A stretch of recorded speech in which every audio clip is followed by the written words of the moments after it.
صحابی رضی اللہ تعالی عنہ نے سوال کیا، ای الناس احب الی اللہ و ای الاعمال احب الی اللہ، کون سے لوگ اللہ تعالیٰ کو سب سے زیادہ پسند ہیں اور کون سا عمل اللہ تعالیٰ کو سب سے زیادہ پسند ہے؟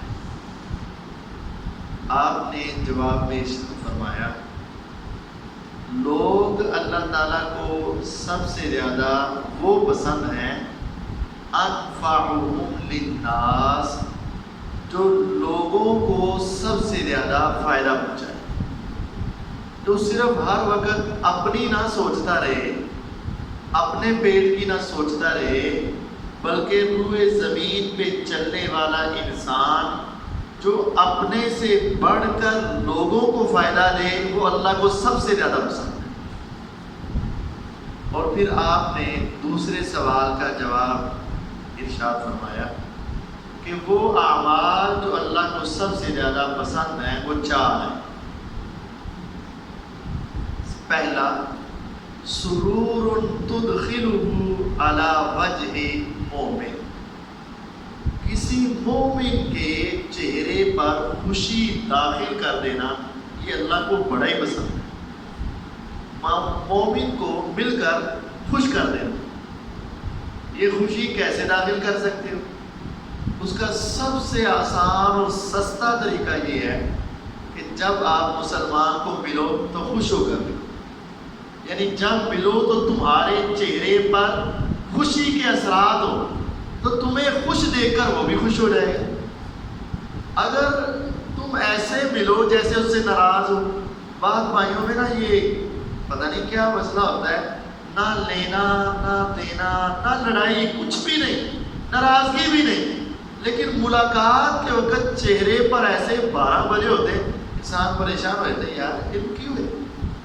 تو بعض آدمی اتنے خوش ہو کر ملتے ہیں تو وہ آدمی سامنے والا چاہے پہلی مرتبہ ہی مل رہا ہو، وہ سمجھتا ہے شاید یہ مجھے بڑا پرانا جانتے ہیں اور میرے ساتھ بڑے اچھا تعلق رکھنے والے۔ تو مومن کو مل کر خوش کر دینا یہ اتنا عظیم عمل ہے کہ اللہ کو سب سے زیادہ پسند ہے۔ دوسرا عمل آپ نے فرمایا، کسی مسلمان کی تکلیف ہے اس کو دور کر دو، جو کسی مومن کی تکلیف دور کرتا ہے، یہ عمل بھی اللہ تعالیٰ کو سب سے زیادہ پسند ہے۔ تیسرا عمل یہ ہے، اگر اس کے اوپر قرضہ ہے تو قرضہ دور کر دو، قرضہ ادا کر دو اگر استطاعت ہے، تو یہ عمل بھی اللہ تعالیٰ کو سب سے زیادہ پسند ہے۔ چوتھا عمل یہ ہے، اگر اس کو بھوک لگی ہے تو اس کی بھوک مٹا دو، یعنی اس کو کھانا کھلا دو۔ یہ چار عمل اللہ تعالیٰ کو بڑے پسند ہیں۔ یہ چاروں باتیں کرنے کے بعد آپ نے عظیم بات ارشاد فرمایا، میرے صحابہ سنو، وَلَا أَنْ أَمْشِيَ مَعَ رَجُلٍ فِي حَاجَتِي أَحَبُّ إِلَيَّ مِنْ أَنْ أَعْتَكِفَ فِي مَسْجِدِي هَذَا۔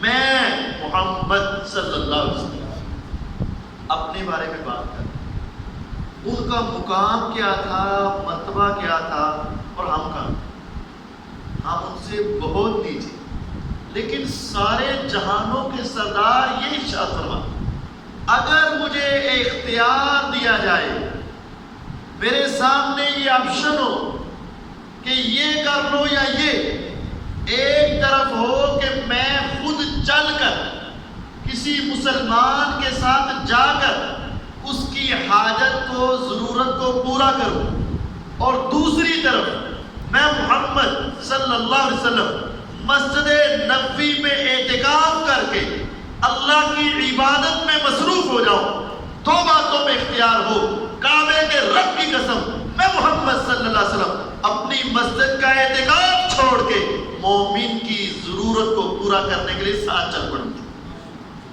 اب دیکھیں کتنا عظیم عمل ہے۔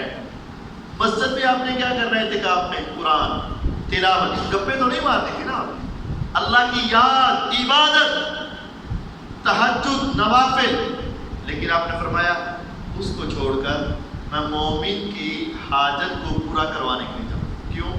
یہ بھی عبادت ہے، یہ بھی عبادت ہے، لیکن فرق یہ ہے یہ نماز، یہ تلاوت، یہ اعتکاف، یہ ساری عبادت صرف اپنے لیے، یہ ساری عبادت صرف اپنے لیے، لیکن جب میں کسی کے ساتھ چل کے جاؤں گا وہ عبادت بھی ہوگی اور مومن کا تعاون بھی ہوگا، اور مجھے دنیا کا تعاون کرنا اپنی اکیلی عبادت سے بھی آتا ہے۔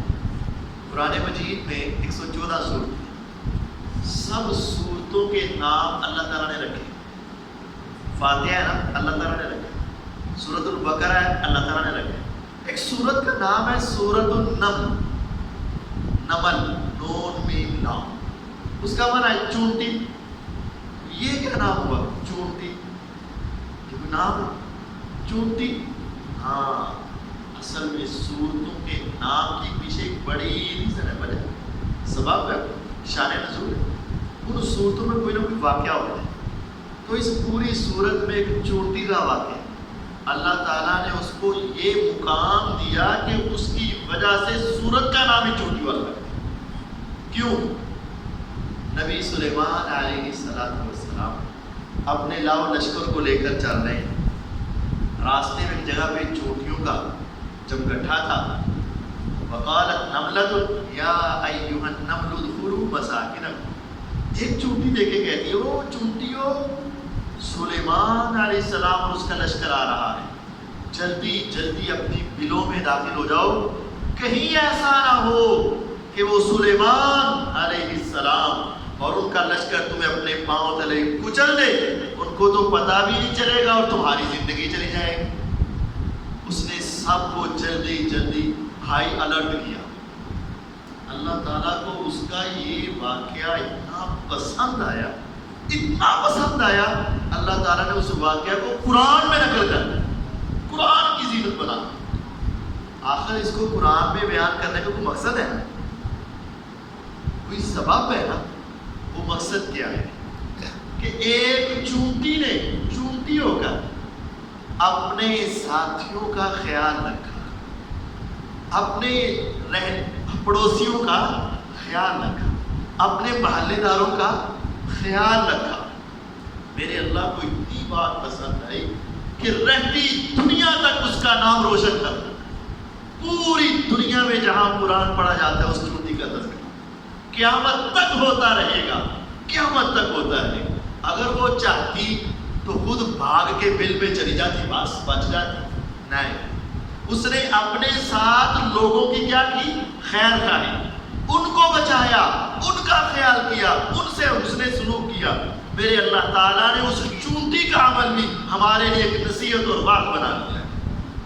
اور یقین جانو، اگر ایک جس کو عقل والوں میں شامل ہی نہیں کیا جاتا، چونٹی ذوی العقول میں تو نہیں آتی نا، اگر وہ ایک چونٹی ایسا کرے اللہ تعالیٰ کو پسند ہو اور ہم عقل والے، شعور والے، رشتہ داریوں والے، محبت والے، محلے والے، پڑوس والے، تو یہ تو ہمارا زیادہ حق ہے۔ تو ہمیں چاہیے کہ ہم اپنے معاشرے میں ہر مسلمان کی مدد کریں، تعاون کریں، اس کا خیال رکھیں۔ اللہ تعالیٰ ہمارا نام بھی دنیا آخرت میں روشن کرے گا اور اللہ تعالیٰ کے پسندیدہ بندوں میں انسان شامل ہو جائے گا۔ اللہ تعالیٰ عمل کرنے کی توفیق عطا فرمائے۔ وآخر دعوانا الحمدللہ۔